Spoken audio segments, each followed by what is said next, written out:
നമ്മളിവിടെ നോക്കാൻ പോകുന്നത് സെക്കൻഡ് മോഡ്യൂളിലെ ക്ലീൻസ് തിയറമാണ്. Kleene's theorem. For any regular expression that represent a language LR, there is a finite automation that accepts same language. For any finite automata M that accept a language, there is a regular expression that represent the same language. അതായത് ഒരു language വരുമ്പോഴത്തേക്കും ഏതൊരു language എടുത്താലും അതിനെ represent ചെയ്യുന്ന ഒരു finite automation കാണും. അതേപോലെ ഏതൊരു ഫൈനൈറ്റ് ഓട്ടോമാറ്റ് ഒരു ലാംഗ്വേജ് അക്സെപ്റ്റ് ചെയ്യുന്ന എടുത്താലും അതിന് കറസ്പോണ്ടിങ് ആയിട്ട് ഒരു റെഗുലർ എക്സ്പ്രഷൻ കാണും. ഇതാണ് ക്ലീൻസ് തിയറം. ക്ലീൻസ് തിയറത്തിൻ്റെ പ്രൂഫ് നമുക്കില്ല. പിന്നെ ക്ലീൻസ് തിയറത്തിന് നമ്മൾ തോംസൺസ് തിയറം ഒന്നും കൂടി പറയും. ഇനി നമ്മൾ അടുത്തതെന്ന് പറയുന്നത് ഒരു ഡയഗ്രമാണ്. എങ്ങനെയാണ് റെപ്രസെൻറ്റ് ചെയ്യുന്നതെന്നുള്ളതിൻ്റെ ഒരു ഡയഗ്രമാണ്. ഫൈ എന്ന് പറയുന്നതിനെ നമ്മൾ റെപ്രസെൻറ്റ് ചെയ്യുന്നത് റെഗുലർ എക്സ്പ്രഷനിൽ എഴുതുന്ന ഫൈനെ നമ്മൾ റെപ്രസെൻറ്റ് ചെയ്യുന്നത് എംപ്റ്റി സെറ്റായിട്ടാണ്. അപ്പം അതിനെ നമ്മൾ വരയ്ക്കുന്ന സമയത്ത് കാണിക്കുന്നത് ഇങ്ങനെയായിരിക്കും. അതായത് ഒരു സ്റ്റാർട്ടിംഗ് സ്റ്റേറ്റും ഒരു എൻഡ് സ്റ്റേറ്റും അതിൻ്റെ ഇടയ്ക്ക് ഒരു കണക്ഷനും കാണത്തില്ല. അതാണ് ഫൈ. പിന്നെ എഫ്സലോൺ എന്ന് പറയുമ്പോഴത്തേക്ക് എഫ്സലോണിനെ നമ്മൾ ഒരു സെറ്റിനകത്ത് എഫ്സലോൺ ഇട്ടായിരിക്കും റെപ്രസെൻറ്റ് ചെയ്യുന്നത്. അതിന് ഫിഗർ വരയ്ക്കുമ്പം സ്റ്റാർട്ട് സ്റ്റേറ്റ് എൻഡ് സ്റ്റേറ്റ് ഇടയ്ക്ക് ഒരു എഫ്സലോൺ വെച്ചിട്ട് അത് തമ്മിലുള്ള ഒരു കണക്ഷൻ അങ്ങനെ ആയിരിക്കും റെപ്രസെൻറ്റ് ചെയ്യുന്നത്. അടുത്തത് എ എന്ന് പറയുമ്പോഴത്തേക്ക് ഒരു സെറ്റിനകത്ത് എ എന്നായിരിക്കും നമ്മളതിനെ റെപ്രസെൻറ്റ് ചെയ്യുന്നത്. അത് വരുമ്പോഴത്തേക്ക് സ്റ്റാർട്ട് സ്റ്റേറ്റ് എൻഡ് സ്റ്റേറ്റ് നടുക്ക് അത് തമ്മിലുള്ള കണക്ഷനായിട്ട് ഒരു എ കൊടുക്കും. പിന്നെ അടുത്തത് R1 + R2. R1 + R2ന് നമ്മൾ എഴുതുന്നത് L of R1 union L of R2 എന്നായിരിക്കും നമ്മളതിനെ എഴുതുന്നത്. അപ്പം അതായത് R1 R2ന് നമ്മൾ ഇങ്ങനെയായിരിക്കും റെപ്രസെൻറ്റ് ചെയ്യുന്നത്. ആ മുകളിൽ ആ ഒരു ജസ്റ്റ് ഒരു ആരോ പോലെ ഇട്ടിരിക്കുന്നത് R1. ഇത് R1 കാണിച്ചു തരാം. ഇത് R1ഉം പിന്നെ ഇതുണ്ടല്ലോ ഇത് R2 ആണ്. അപ്പം ഈ R1 + R2 വരുമ്പോഴത്തേക്ക് ഈ രണ്ടെണ്ണം നമ്മൾ മുകളിലും താഴെയായിട്ട് വരയ്ക്കും. എന്നിട്ട് ഇത് തമ്മിൽ കണക്ട് ചെയ്യാൻ വേണ്ടിയിട്ട് രണ്ട് സ്റ്റേറ്റ് എക്സ്ട്രാ വരയ്ക്കും. എന്നിട്ട് ആ സ്റ്റേറ്റിനെ നമ്മുടെ R1ഉം R2 ആയിട്ട് കണക്ട് ചെയ്യാൻ വേണ്ടിയിട്ട് എഫ്സലോൺ യൂസ് ചെയ്യും. ഇതിൻ്റെ ആരോ വരുന്നത് ലെഫ്റ്റിൽ നിന്ന് റൈറ്റിലോട്ടായിരിക്കും നമ്മൾ ആരോസ് കൊടുക്കുന്നത്. പിന്നെ R1 R2 വരുമ്പോഴത്തേക്ക് നമ്മൾ റെപ്രസെൻറ്റ് ചെയ്യുന്നത് അടുപ്പിച്ച് രണ്ട് R1 കൊടുക്കും. അതായത് ഇതൊരു R1 ഇതൊരു R2. MR1 MR2 എന്ന് പറഞ്ഞ് കൊടുത്തിരിക്കുന്നുണ്ടോ. MR1 MR2 അത് തമ്മിലൊരു എഫ്സലോൺ വെച്ചൊരു കണക്ഷൻ കൊടുക്കും. നമുക്ക് ഇങ്ങനെ എഫ്സലോൺ വെച്ചും കണക്ഷൻ കൊടുക്കാം.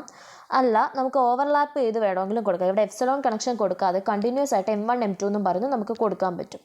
പിന്നെ R സ്റ്റാർ വരുമ്പോൾ L of R സ്റ്റാർ ആയിരിക്കും. അപ്പോഴത്തേക്ക് നമ്മൾ ഒരു L എന്ന് പറയുന്ന ഒരെണ്ണം നമ്മൾ വരയ്ക്കും. അല്ലെങ്കിൽ R1 നമ്മൾ വരയ്ക്കും. R1 വരച്ചതിന് ശേഷം അതിൻ്റെ ലെഫ്റ്റ് സൈഡിലും റൈറ്റ് സൈഡിലും നമ്മൾ രണ്ട് സ്റ്റേറ്റ്സ് വരയ്ക്കും. എന്നിട്ട് ഏറ്റവും ലെഫ്റ്റിൽ കിടക്കുന്ന സ്റ്റേറ്റിൽ നിന്ന് എൻഡ് സ്റ്റേറ്റിലോട്ട് ഒരു എഫ്സലോൺ കണക്ഷനും പിന്നെ നമ്മുടെ ഇപ്പം വരച്ചിരിക്കുന്ന R1ൻ്റെ റൈറ്റ് സൈഡിൽ നിന്ന് ലെഫ്റ്റിലോട്ട് ഒരു എഫ്സലോൺ കണക്ഷനും നമ്മൾ കൊടുക്കും.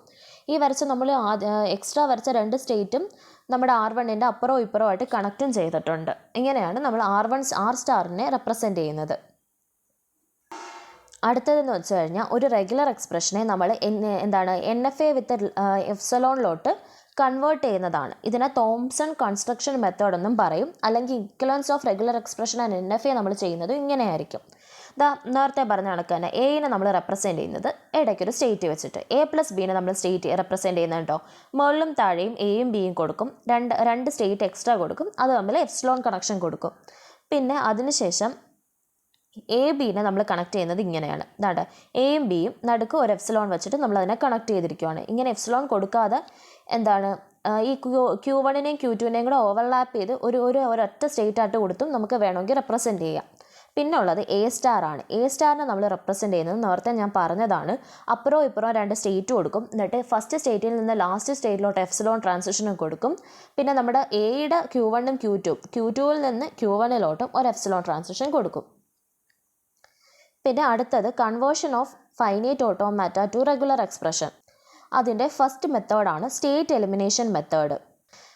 സ്റ്റേറ്റ് എലിമിനേഷൻ മെത്തേഡിന് കുറച്ച് സ്റ്റെപ്സ് ഉണ്ട്. ഫസ്റ്റ് എന്ന് വെച്ച് കഴിഞ്ഞാൽ initial state should have any incoming edge from others side. അതായത് ഇനിഷ്യൽ സ്റ്റേറ്റിന് ഇൻകമ്മിങ് എഡ്ജ് വരാൻ പാടില്ല. ഇൻകമ്മിങ് എഡ്ജ് വരുവാണെങ്കിൽ നമ്മൾ ഒരു പുതിയ ഇനിഷ്യൽ സ്റ്റേറ്റ് കൊടുക്കണം. എന്നിട്ട് ആ ഇനിഷ്യൽ സ്റ്റേറ്റിൽ നിന്ന് ഒരു എപ്സിലോൺ ട്രാൻസിഷൻ നമ്മുടെ ഫസ്റ്റിലത്തെ ഇനിഷ്യൽ സ്റ്റേറ്റിലോട്ട് കൊടുക്കണം. പിന്നെ രണ്ടാമത്തേന്ന് വെച്ച് കഴിഞ്ഞാൽ final state should not have any outgoing edge. അതായത് ഫൈനൽ സ്റ്റേറ്റിൽ നിന്ന് ഇതേപോലെ പുറത്തോട്ടൊരു ഔട്ട് ഗോയിങ് എഡ്ജ് വരാൻ പാടില്ല. അങ്ങനെ വരുവാണെങ്കിൽ നമ്മൾ പുതിയൊരു ഫൈനൽ സ്റ്റേറ്റ് കൊടുത്തിട്ട് നമ്മുടെ നേരത്തെ ഫൈനൽ സ്റ്റേറ്റിൽ നിന്ന് അങ്ങോട്ട് ഒരു എപ്സിലോൺ ട്രാൻസിഷൻ കൊടുക്കണം. അടുത്തത് more than one final state ഉണ്ടെങ്കിൽ നമ്മളൊരു പുതുതായിട്ടൊരു ഫൈനൽ സ്റ്റേറ്റ് ക്രിയേറ്റ് ചെയ്തിട്ട് ഈ ബാക്കിയുള്ള ഫൈനൽ സ്റ്റേറ്റിൽ നിന്ന് ആ ഫൈനൽ സ്റ്റേറ്റിലോട്ട് ഒരു കണക്ഷൻ കൊടുക്കുക. അടുത്തത് eliminate the state one by one other than the initial and final state. പിന്നെ അതിനുശേഷം ഇനിഷ്യൽ സ്റ്റേറ്റും ഫൈനൽ സ്റ്റേറ്റും അല്ലാതെ ബാക്കിയുള്ള എല്ലാ സ്റ്റേറ്റ്സിനെയും നമ്മൾ എലിമിനേറ്റ് ചെയ്യണം. നമ്മുടെ അടുത്ത ക്വസ്റ്റ്യൻ ഇതാണ്. ഈ ക്വസ്റ്റ്യനിൽ കൊടുത്തിരിക്കുന്ന ഫൈനൈറ്റ് ഓട്ടോമേറ്റേനെ നമ്മൾ റെഗുലർ എക്സ്പ്രഷനിലോട്ട് കൺവേർട്ട് ചെയ്യണം. അപ്പോൾ ഫസ്റ്റിൽ നമ്മൾ നോക്കുമ്പോഴത്തേക്ക് എയിൽ ഇനിഷ്യൽ സ്റ്റേറ്റിലോട്ട് ഇൻകമ്മിങ് എഡ്ജ് ഒന്നുമില്ല, ഫൈനൽ സ്റ്റേറ്റിൽ നിന്ന് ഔട്ട് ഗോയിങ് എഡ്ജും ഇല്ല.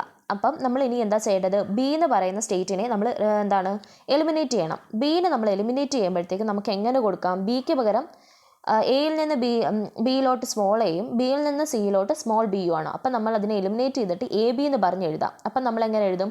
A tends to C A B. അപ്പം നമ്മുടെ റെഗുലർ എക്സ്പ്രഷൻ എങ്ങനെ വരും? എ ബി എന്ന് പറഞ്ഞു വരും. ഇനി അടുത്തൊരു ക്വസ്റ്റ്യൻ നോക്കിയേ. എ ബി സി, എയിൽ നിന്ന് ബിയിലോട്ട് എയും ബിയിൽ നിന്ന് ബിയിലോട്ട് ബിയും ബിയിൽ നിന്ന് സിയിലോട്ട് സിയും ആണ് ഉള്ളത്. അപ്പം നമ്മൾ ഇതിൻ്റെ സൊല്യൂഷൻ ഇതിൽ വരച്ചിട്ടില്ല. ഇതിൻ്റെ സൊല്യൂഷൻ വരുമ്പോഴത്തേക്ക് എ ബി സ്റ്റാർ സി എന്ന് വരും. അതായത് ഈ ബിയിൽ നിന്ന് ബിയിലോട്ട് ബീനെ നമ്മൾ എലിമിനേറ്റ് ചെയ്യണം. എലിമിനേറ്റ് ചെയ്യുന്ന സമയത്ത് എങ്ങനെ വരും? ബിയിനകത്ത് സെൽഫ് ലൂപ്പ് ഉള്ളതിനെ നമ്മൾ എങ്ങനെ കൊടുക്കും? ബി സ്റ്റാർ എന്ന് കൊടുക്കും. പിന്നെ ബാലൻസ് ഉള്ള എയും സിയും അതേപോലെ എഴുതാം. അപ്പം എയിൽ നിന്ന് സിയിലോട്ട് ഒരു കണക്ഷൻ വരും. ആ കണക്ഷൻ എയിൽ നിന്ന് ബിയിലോട്ട് ഒരു കണക്ഷൻ വരും. എയിൽ നിന്ന് സിയിലോട്ട് ഒരു കണക്ഷൻ വരും. ആ കണക്ഷൻ എങ്ങനെ വരും? എ ബി സ്റ്റാർ സി എന്നും പറഞ്ഞ് ആ ബീനെ നമ്മൾ എലിമിനേറ്റ് ചെയ്യുമ്പോഴത്തേക്ക് അങ്ങനെ വരും. അപ്പോൾ നമ്മുടെ റെഗുലർ എക്സ്പ്രഷൻ എന്തായിരിക്കും? എ ബി സ്റ്റാർ സി എന്നായിരിക്കും നമ്മുടെ റെഗുലർ എക്സ്പ്രഷൻ. അടുത്തത് identities rules of regular expression ആണ്. ഈ ഐഡൻറ്റിറ്റി റൂൾസ് നമ്മൾ പഠിച്ചിരിക്കേണ്ടതാണ്. അപ്പം ഫസ്റ്റിൽ ഇതൊന്ന് ഓട്ടിച്ച് പറയാവുന്നേ ഉള്ളൂ, സ്വന്തമായിട്ട് നോക്കാവുന്നേ ഉള്ളൂ. 5+r = r+5 = r. ഒരു റെഗുലർ എക്സ്പ്രഷൻ്റെ കൂടെ ഒരു നൾ സെറ്റ് ആഡ് ചെയ്ത് കഴിഞ്ഞാൽ നമുക്ക് റെഗുലർ എക്സ്പ്രഷൻ തന്നെ ആയിരിക്കും കിട്ടുന്നത്. പിന്നെ null set into A regular expression എന്ന് പറയുന്നത് നൾ സെറ്റ് ആയിരിക്കും. Epsilon into A regular expression എന്ന് പറയുന്നത് ഒരു റെഗുലർ എക്സ്പ്രഷൻ തന്നെ ആയിരിക്കും. എപ്സിലോൺ പ്ലസ് റെഗുലർ എക്സ്പ്രഷൻ എന്ന് പറയുന്നതും റെഗുലർ എക്സ്പ്രഷൻ പ്ലസ് എപ്സിലോൺ എന്ന് പറയുന്നതും ഈക്വൽ ആയിരിക്കും. രണ്ട് റെഗുലർ എക്സ്പ്രഷൻ ആഡ് ചെയ്യുമ്പം നമുക്കൊരു റെഗുലർ എക്സ്പ്രഷൻ ആയിരിക്കും കിട്ടുന്നത്. പിന്നെ ഒരു റെഗുലർ എക്സ്പ്രഷൻ്റെ സ്റ്റാർ, അതായത് ക്ലീൻ ക്ലോഷറും മറ്റൊരു റെഗുലർ എക്സ്പ്രഷനും കൂടെ ഇൻറ്റു ചെയ്യുമ്പോഴത്തേക്ക് നമുക്ക് r+ ആയിരിക്കും കിട്ടുന്നത്. അതേപോലെ അതായത് r* ഇൻറ്റു r എന്ന് പറയുന്നത് r+ ആയിരിക്കും. പിന്നെ epsilon plus r into r* എന്ന് പറയുന്നത് r* ആയിരിക്കും. പിന്നെ എപ്സിലോൺ സ്റ്റാർ എന്ന് പറയുന്നത് എപ്സിലോൺ ആയിരിക്കും. 5* എന്ന് പറയുന്നത് എപ്സിലോൺ ആയിരിക്കും. r* ദ ഹോൾ സ്റ്റാർ എന്ന് പറയുന്നത് r+ ആയിരിക്കും. r* ഇൻറ്റു r* എന്ന് പറയുന്നത് എന്താണ്? r+ ആയിരിക്കും. പിന്നെ p+q the whole star = p*q* the whole star = p* + q* the whole star. ഈ 3 ടേംസും ഈക്വൽ ആയിരിക്കും. പിന്നെ pq the whole star into p = p into qp the whole star, അത് തമ്മിൽ ഈക്വൽ ആയിരിക്കും. പിന്നെ r into p + q = rp + rq എന്ന് നമുക്ക് എഴുതാൻ പറ്റും. p+q ഇൻറ്റു r എന്ന് പറയുന്നത് pr + qr എന്ന് നമുക്ക് എഴുതാൻ പറ്റും. p + q = q + p എന്ന് നമുക്ക് എഴുതാൻ പറ്റും.